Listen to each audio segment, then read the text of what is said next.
Welcome to another episode of Kitchen Revelations. Today's video is not a recipe video, it's an informative video related to cooking and baking. It's about difference between baking powder and baking soda. As you can see in the screen, the activation with baking soda happens immediately and it's stronger, whereas with baking powder it's milder and it takes some time.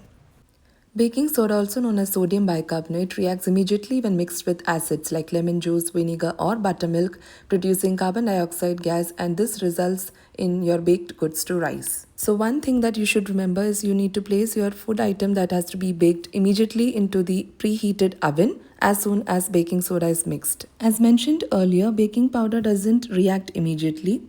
Baking powder has three components. When baking powder is exposed to heat, the starches break down and the acid and base react, forming carbon dioxide gas.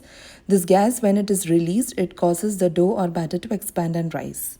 So now you might be confused which baking agent to choose while baking your cakes and cookies. So if you need light and fluffy cakes or an even rise for your baked food item, you should use baking powder. But at the same time, you need dense cakes or chewy cookies or crisp and browned cookies, you should use baking soda.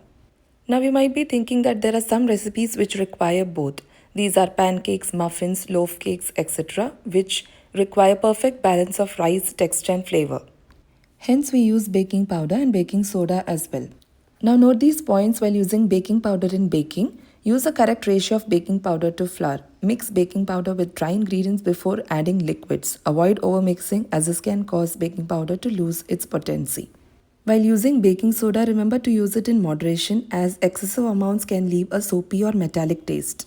Hope your queries are clear. If you have any more doubts, please do ask in the comment section below. Thank you for watching Kitchen Revelations.